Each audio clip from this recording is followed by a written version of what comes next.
Today is April 29th, and today's quote is entitled, "Leaders enthuse others." Don't think you're not a leader. Everyone in some way is a leader. Everyone's an example for somebody. Even a 5-year-old is an example for his 3-year-old. And even the 5-year-old is teaching the 3-year-old younger brother. So we're all leaders.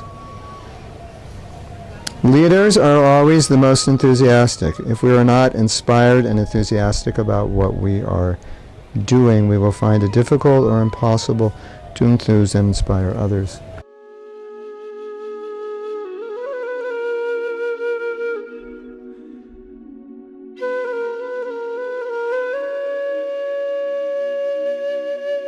So,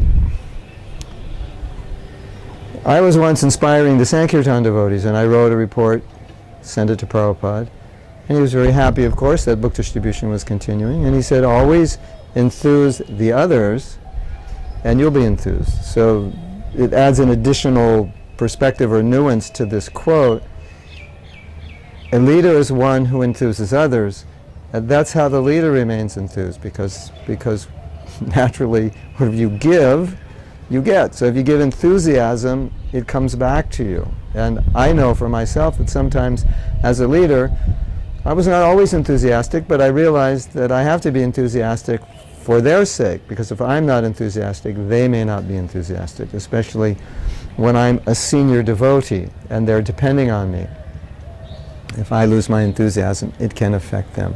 So, we're all leaders, as I said, and leaders should be enthusiastic about whatever they're doing, and we should be enthusiastic about Krishna consciousness. Just this morning I was thinking of a problem that maybe you're aware of and maybe you haven't thought of, but when you take to spiritual life, because you have high ideals, there's a tendency or a possibility that we can put ourselves in a lot of anxiety, physically, emotionally, spiritually, because we're not really trying or as enthusiastic as we need to be in our Krishna consciousness and our sadhana.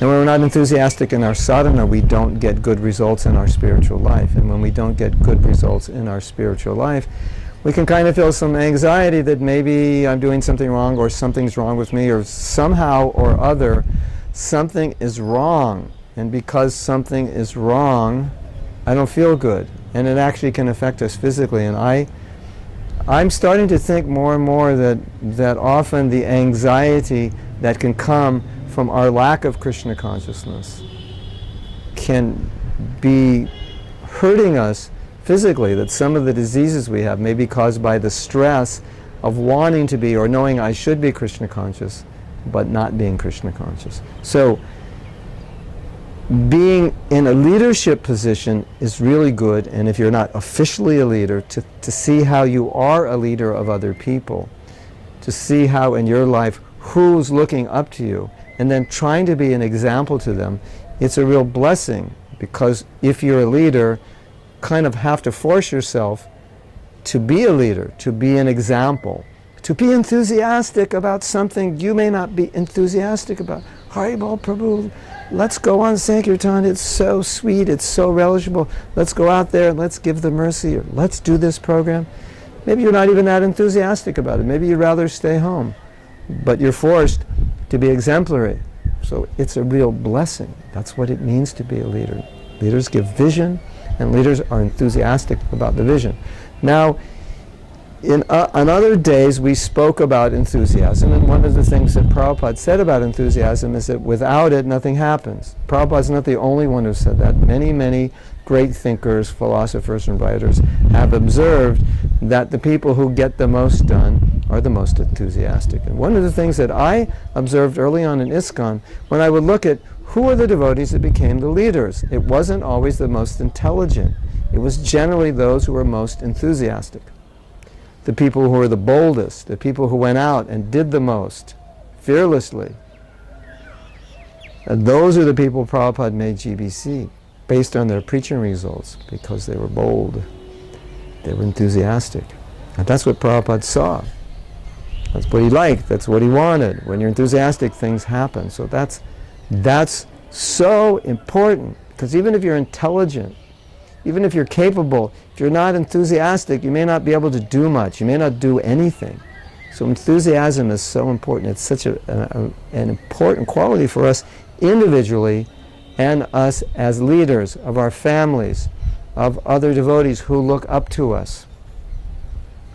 In the workplace, people who look up to us, we want to be exemplary. And the last thing I just want to throw on this, which is, it relates to it indirectly, but I think it's a really important point that I wanted to add, that according to science, you can read your electromagnetic energy with a meter that's 4 feet, even 8 feet away from your body. So there's an energy that's coming out of us.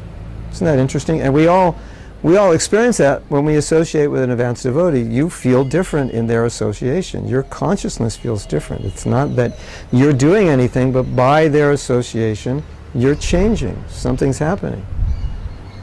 Quantum mechanics and science, in the early 20s, they discovered that when a scientist does an experiment, the results may differ from scientist to scientist based on their consciousness, that their consciousness can actually affect matter.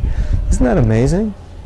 So, to say I'm not a leader is not actually true when you consider that your consciousness, your electrical energy, what you're thinking, the energy from your brain, the electrical energy from your heart, is affecting people around you.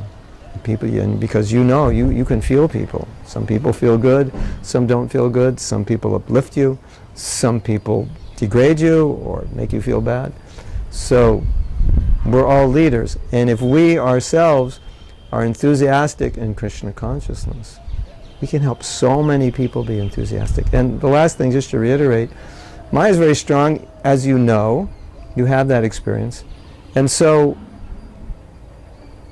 how enthusiastic is Maya to keep us in the material world? She's very enthusiastic. I mean, she's super enthusiastic. She's extremely dedicated to what she does to keep us in the material world. And because she's so enthusiastic, if we're not as enthusiastic as she is, she's going to get us. Actually, we should be more enthusiastic to get out of Maya than she is to keep us in Maya, because whenever there's competition, who's ever stronger wins. So if on a scale to 10, Maya is 9.9999, full of enthusiasm to keep us in the material world, we have to be at a 10 so we can overcome. Of course, we understand by taking shelter of Krishna, we can overcome Maya. But you understand the analogy. Whenever something's coming at you that you have to defend yourself from, you have to go at it or defend yourself in a way that's as powerful as what's coming at you. Hare Krishna. Jai Prabhupada.